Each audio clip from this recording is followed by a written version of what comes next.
Gran gusto de saludarlos en este nuevo programa de Corrientes de Pensamiento. Hoy tenemos con nosotros, contamos con su presencia, con el doctor Marcelo Elizondo, un amigo por el cual tengo un profundo respeto. Y debemos decir que Marcelo es profesor universitario, además estuvo en varias cuestiones que tienen que ver con la política exterior, pero además de todo eso, Marcelo es un hombre que trabaja, estudia, viaja, se contacta con las relaciones internacionales. Creo que en ese aspecto tenemos que reconocer que mi amigo Marcelo Elizondo es un hombre que ha dejado bien sentado los prestigios de nuestro país. Por eso para nosotros es un gran gusto tenerlo hoy en nuestro programa. Querido Marcelo, te agradezco mucho tu presencia. Un gusto para mí, el agradecido por la invitación soy yo, un gusto. Al contrario, yo digo que si vos querés, comenzamos. ¿Cómo estás viendo la política exterior? Bueno, la Argentina está teniendo una política exterior bien explícita.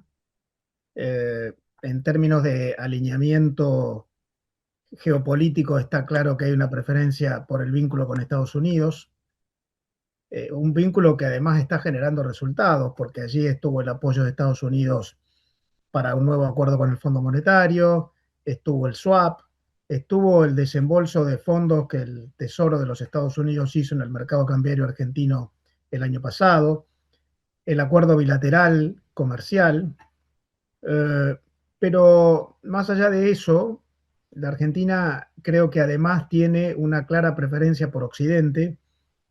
Allí se ve el acuerdo de libre comercio desde el Mercosur con la Unión Europea o con el EFTA. Y creo que desde el punto de vista comercial externo o de negocios externos hay una posición un poco más abierta. La Argentina sigue teniendo un comercio muy activo con China, ha solicitado el ingreso al Acuerdo Transpacífico, está negociando acuerdos comerciales con Japón o con Canadá a través del Mercosur. De modo que veo una política exterior muy activa, orientada claramente a las preferencias del gobierno, pero en mi opinión también con resultados, porque tenemos el acuerdo bilateral con Estados Unidos, tenemos la gestión para entrar en la OCDE, tenemos el acuerdo con el NAFTA y con, el Mercosur, y con la Unión Europea a través del Mercosur, tenemos las negociaciones nuevas que el Mercosur está llevando adelante, por lo que yo veo ahí una tarea intensa, un trajinar con mucho tesón, con algunos resultados, pero todavía, claro, con necesidades de incrementar, por ejemplo, en el plazo de algunos años, el tema de mayor comercio y mayor inversión, en lo que la Argentina está mejorando sustancialmente, pero todavía queda camino por recorrer. ¿Cree, Marcelo, que hay que profundizar la salida al exterior? ¿Y cómo crees que podemos manejarnos con Brasil, con quien tuvimos este problema que a nadie nos gustó? Claramente, no es agradable que ocurra una diferencia entre los dos Esa. presidentes. Son dos países socios que desde hace más de 40 años tienen un vínculo muy estrecho. Vos recordarás que en el siglo pasado, en los años 70, sí había diferencias con Brasil, por ejemplo, aquella que tuvimos en relación a Corpus e Itaipú.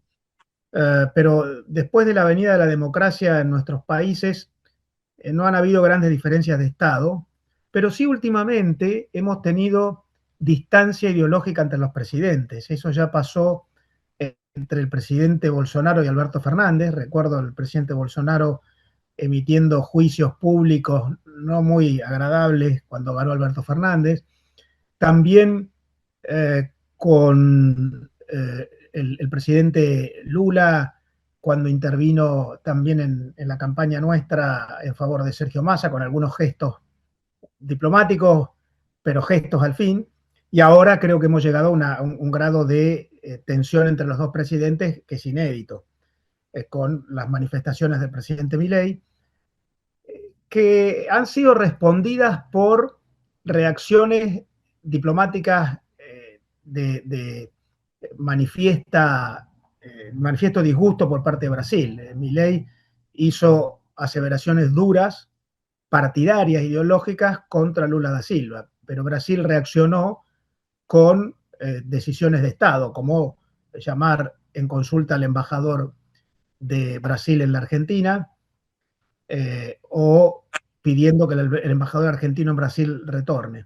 Por lo que hoy tenemos una situación de tensión entre los dos presidentes. No así entre los países. Si uno mira lo que pasa a nivel económico, por ejemplo, la relación bilateral entre Eso, Argentina. creo que no se ha deteriorado en ese aspecto. Bueno, la relación bilateral entre Argentina y Brasil está amparada por el acuerdo del Mercosur. Y el Tratado del Mercosur prevé que para que haya sanciones de un país hacia otro tienen que darse determinadas circunstancias, por ejemplo, políticas comerciales restrictivas por parte de un país.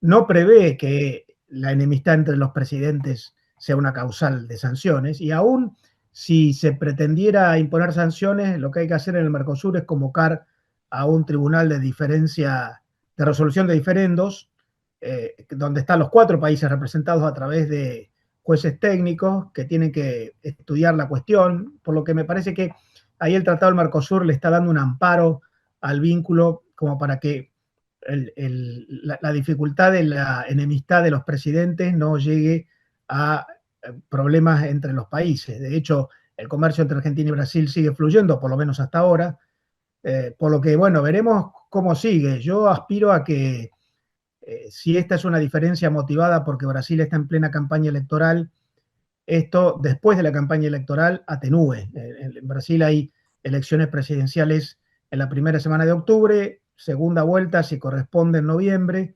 Bueno, esperemos que allí esta tensión se ceda y volvamos a tener un vínculo no afectado por estos malos dichos de parte de un presidente contra otro. Me parece bien lo que digo es lo siguiente. Itamaraty, que juega un rol fundamental, vi declaraciones del canciller en estos días, pero te pregunto también, el Mercosur, ¿cómo crees que tenemos que hacer en este acuerdo con la Unión Europea, Marcelo? Yo creo que es un acuerdo muy importante. Es un cambio en la matriz del Mercosur. El Mercosur ha sido un acuerdo muy cerrado, un acuerdo para tratar de integrar las economías de los miembros del Mercosur, pero no para conformar una plataforma común desde el Mercosur hacia el resto del mundo, pero con el acuerdo con la Unión Europea eso cambia.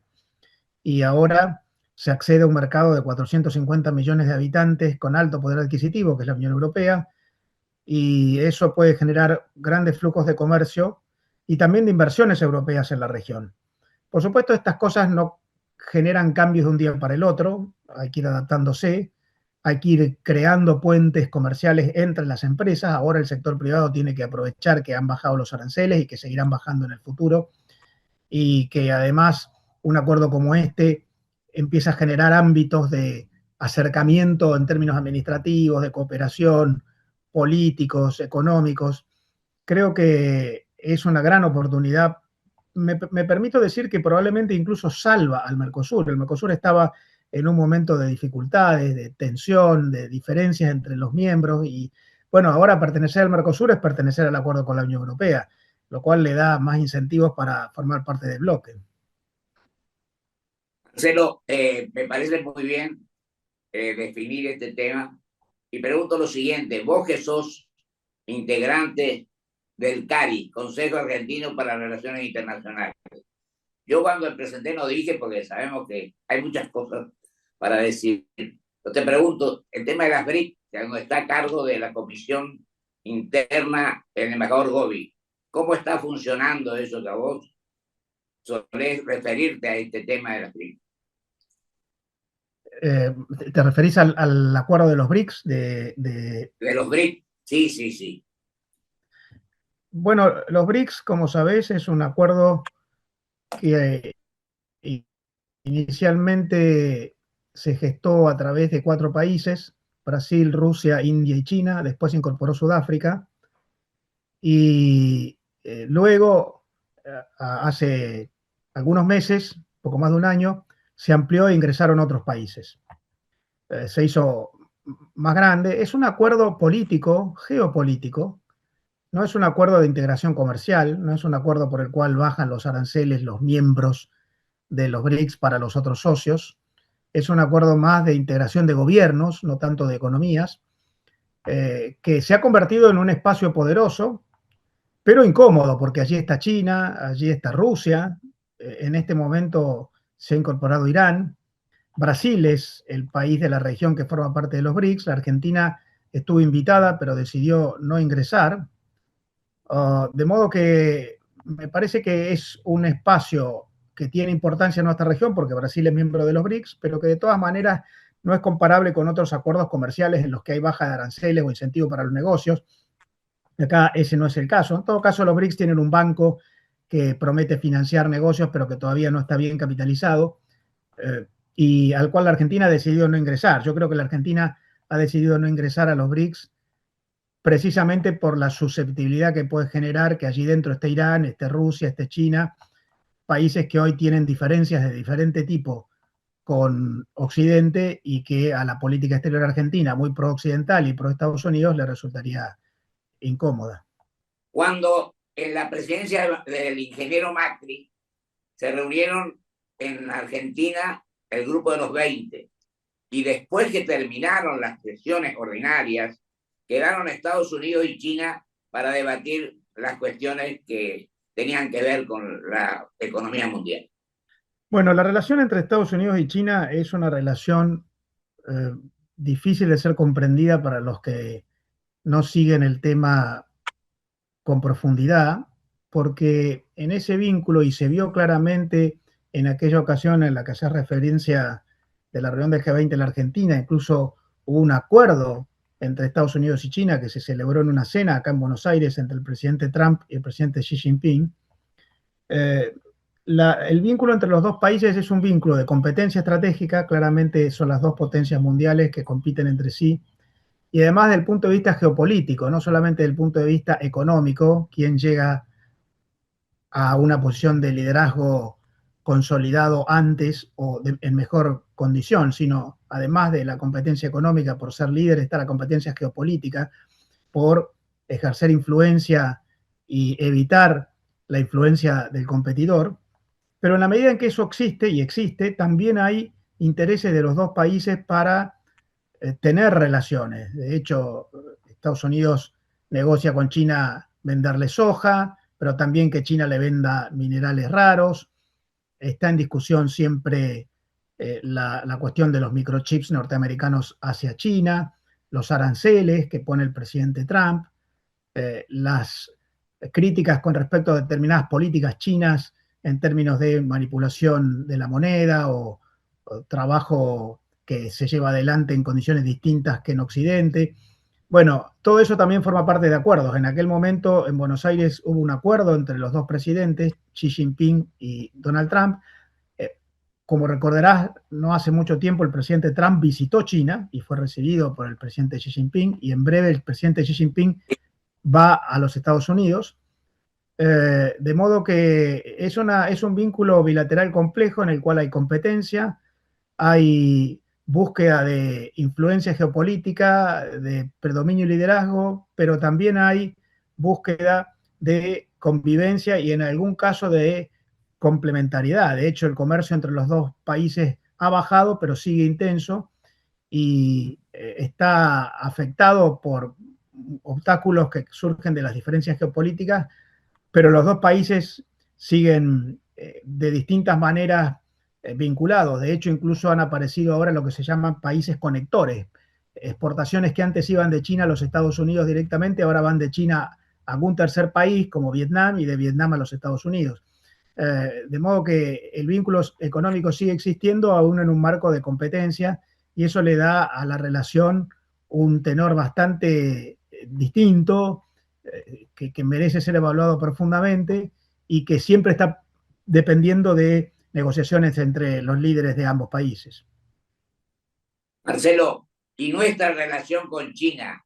¿Cómo la estás viendo? Sabemos con Estados Unidos y ahora le expliquemos a los televidentes la relación con China. ¿Cómo la La ves? relación, la relación de la Argentina con China sigue muy intensa y muy dinámica. La Argentina tiene en materia comercial su principal cliente en el mundo, que es Brasil, y el segundo es China. Incluso hace un par de años Estados Unidos había superado a China ocasionalmente, pero ahora China volvió a ser el segundo principal mercado para las exportaciones argentinas y es el mayor proveedor en las importaciones que la Argentina lleva adelante desde el resto del mundo. Hay un comercio intenso, en conjunto exportaciones e importaciones superan los 20 mil millones de dólares. La Argentina exporta a China unos 7, 8 mil millones de dólares, importa desde China mucho más, casi 15 mil millones.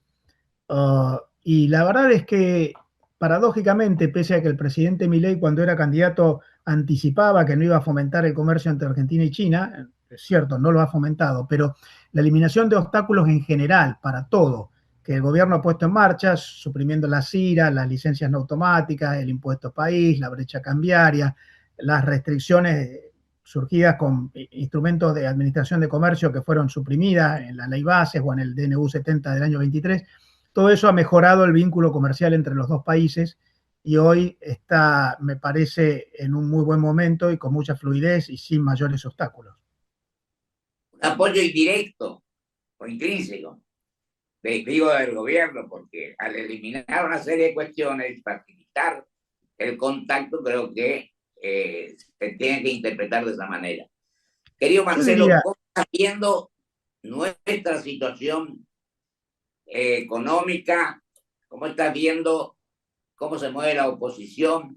¿Qué crees que hay que hacer? Porque estamos cerca de 2027. No podemos hacernos los distraídos. es cierto, falta poco más de un año para las elecciones presidenciales en la Argentina. Eh, yo creo que la discusión política va adquiriendo un tenor económico enorme, porque la Argentina llegó, en mi opinión, a fines de 2023 a una intensidad de crisis, a un grado de desorganización económica mayúsculo, y eso obligó a que el gobierno entrante, que fue del presidente Milei, tuviera que poner en marcha algunas decisiones que eran necesarias más allá de quién ganara. Había que poner en orden las cuentas públicas, la Argentina no tiene financiamiento externo, por lo tanto había que llegar al equilibrio del presupuesto, había que ordenar el mercado cambiario, suprimiendo los diferentes tipos de cambio con tanta brecha entre unos y otros, había que reducir el gasto público, eliminar regulaciones, mejorar la política de financiamiento del sector público en el mundo.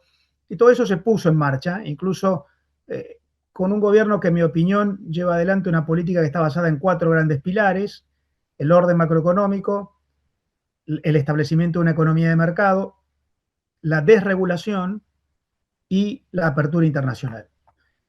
Ahora, la campaña electoral yo creo que va a requerir que los distintos candidatos tomen partido sobre esto y hoy la economía argentina necesita que no dependa solamente del gobierno argentino la adhesión a una economía de mercado, a un equilibrio presupuestario, a un orden macroeconómico. Necesita la instauración de los pilares que fomenten la inversión, la convergencia tecnológica con el mundo, la autonomía de las empresas, la inserción externa. Y es bueno que en la campaña las distintas fuerzas adhieran a determinados postulados básicos y después que tengan diferencias en relación a algunas cuestiones que eh, se refieren más a políticas de gobierno subjetivas. Bueno, veremos lo que pasa en la campaña del año que viene, porque si en la campaña del año que viene alguna fuerza con poder, con posibilidades de ganar, pusiera en tela de juicio estos pilares de reformas que son necesarios para la Argentina más allá de quien gobierne, bueno, yo creo que ahí estaríamos en riesgo de generar una crisis de confianza que, bueno, postergaría inversiones, quizás alentaría algún comportamiento dolarizador, como siempre pasa en las elecciones presidenciales en la Argentina, y postergaría lo que se necesita para la recuperación económica. Por lo que hay una gran influencia entre la campaña electoral, los dichos de los políticos y el funcionamiento de la economía. Yo digo, Marcelo, que tienes un ida y vuelta. Yo creo que tenemos que entender los argentinos, que es imprescindible, es necesario que prime el criterio de pensar en los intereses nacionales. Que no nos peguemos a la idea de que el que dice uno tiene razón y el que dice el otro está mal. Pienso que tenemos que aceptar la discrepancia, pero también tenemos que tener en cuenta, sin duda alguna, que por sobre todas las cosas está el interés nacional. Yo decía el otro día, y lo repito hoy, lo que decía Avellaneda, por sobre todas las cosas está la nación misma. Y tenemos que pensar en los 47 millones de compatriotas también, donde evidentemente hay algunos problemas que tenemos que ir resolviendo. Nos quedan 4 minutos, Marcelo, así que con toda tranquilidad te dejo vos para que te refieras a todos estos temas. Como mencionaba, suscribo, lo más importante tiene que ser el interés nacional y yo creo que sería muy bueno, sería un salto superador y el ingreso en un estadio superior si la campaña electoral del año que viene fuera una campaña en la cual no se discutieran algunas premisas básicas que la Argentina necesita sostener. No se discutiera la responsabilidad fiscal, no se discutiera la inserción internacional. La Argentina estuvo durante mucho tiempo muy desvinculada del mundo y necesita volver y eso, esa vuelta al mundo en términos de inversión, financiamiento, comercio, requiere tiempo, no solamente decisiones políticas, sino perseverancia. La Argentina necesita menos burocracia y entornos regulativos más favorables para las empresas, necesita consolidar su ecosistema de empresas para que sean más productivas, competitivas, más eficientes y se adecuen a lo que el mundo está exigiendo. Para eso también necesita mejorar las condiciones de trabajo y la calidad de los puestos de trabajo y su capital humano. Bueno, todo eso requiere algunos consensos básicos que sería bueno que no se discutieran, que la campaña fuera una ocasión para que digamos, bueno, sobre esto estamos todos de acuerdo, que es lo básico. Después, en algunas materias más subjetivas, por supuesto, tiene que haber diferencias. Yo creo que la campaña va a ser muy importante para eso, para ver si ya hemos madurado y hay cuestiones básicas relativas al cumplimiento de la Constitución, de los contratos, de sanidad monetaria y cambiaria, de integración al mundo, de orden macroeconómico. Bueno, si podemos ponernos de acuerdo entre todos y después discutir algunas otras políticas que siempre es bueno que sean discutidas en plena campaña, eso nos daría un salto de madurez. Yo creo que estamos de acuerdo. Yo pienso que o somos argentinos y pensamos con criterio de no ajustarnos a normas en las cuales queremos siempre, de las cuales queremos siempre depender, y no pensamos en el interés nacional, lo que vos decías, lo que dice la Constitución, lo que dice el sistema federal de gobierno. Tenemos la situación de las empresas, cómo las está viendo a la pequeña y mediana empresa y también a los sectores laborales, en definitiva. Yo creo que es difícil hacer una evaluación general. Hay pequeñas y medianas empresas muy exitosas en las economías regionales, en el sector agropecuario. Hay otras, en sectores industriales, más complicadas. Me parece que es difícil hacer una evaluación con una generalización. Pero de todas maneras, así como la Argentina hay rubros en los que la economía está funcionando mejor y otros en los que no está funcionando bien, lo que se necesita es más competitividad, más eficiencia, más productividad, convergencia tecnológica con el mundo, mejor calidad del empleo y todo eso requerirá políticas acertadas y tiempo y consistencia, mantener las tendencias a lo largo del tiempo. Y yo ahí veo que tanto las pequeñas y medianas como las grandes, todas, las que les va bien y las que no les va tan bien, bueno, tendrán que seguir en la búsqueda de estar en la frontera del cambio tecnológico que hoy exige el mundo. Marcelo, nos quedan 2 minutos. Te dejo a vos para que busque el problema que quiera o el tema que desee. Bueno, yo creo que todo esto que hemos estado hablando tiene que rubricarse con una adecuada reinserción económica internacional de la Argentina. La Argentina ha perdido mucho lugar en el mundo durante mucho tiempo. Ha exportado menos que lo que podría exportar. Ha recibido menos inversión extranjera que la que podría haber recibido. Ha perdido capacidad de financiarse en el exterior para las empresas argentinas para invertir, producir, comerciar. Eh, Creo que ese es otro espacio en el cual tendríamos que tener consensos. La Argentina tiene que abrirse al mundo, aun cuando eso genere alguna incomodidad, porque bueno, hay que competir con más virtudes y eso requiere que las empresas se ajusten y mejoren sus modelos de organización y sus estrategias de liderazgo y sus cadenas de valor, su inteligencia comercial, eh, pero hemos estado distorsionando nuestro ámbito de trabajo con una cerrazón que nos ha achicado mucho. La Argentina está descapitalizada, con bajas tasas de inversión, con poca convergencia tecnológica y eso hay que recuperarlo. Está ocurriendo, las exportaciones este año en el primer semestre están creciendo 25%, es un gran crecimiento. El año pasado habían crecido 10% y el año anterior habían crecido 20%. Hay un gran crecimiento, hay que reconocerlo, eso es muy bueno. Creo que tiene que ver con mucho de lo que está teniendo lugar en la Argentina hoy y los cambios que están produciéndose, pero hay que sostenerlo en el tiempo y eso requiere no solamente políticas, sino también acciones de las propias empresas, de las cámaras empresariales, de los gobiernos provinciales, para generar una capacidad competitiva sistémica para continuar con esto. Se anuncia que la Argentina, que este año llegará al récord de exportaciones de su historia, con casi 100.000 millones de dólares de exportaciones de bienes y más de 20.000 de servicios. Y que en adelante podrá ir mejorando todavía más porque se están generando procesos de mejora en la capacidad de abastecimiento externo en muchos rubros en la Argentina. Ahí hay un comportamiento virtuoso. Bueno, esperemos que esto se mantenga a lo largo de los años más allá de quien gobierne. En 30 segundos te pido, ¿por qué dijiste que las inversiones tienen que crecer? Porque la Argentina tiene una tasa de inversión de aproximadamente 16-17% del PBI, es muy baja, se estima que tiene que ser 22% por lo menos para amortizar el capital y para crecer se necesita un 25%. Hemos sido un país que con el desorden macroeconómico que tuvimos durante tantas décadas ha desalentado la inversión y ahora, bueno, aprovechando que se está atendiendo al orden macroeconómico, a la estabilidad cambiaria, despacio va bajando la inflación, aunque todavía no ha bajado tanto como se debe, hay procesos de inserción internacional en marcha, bueno, todo eso debería generar mayor tasa de inversión. Marcelo, te agradezco mucho. Se nos fue el tiempo. Te mando un abrazo.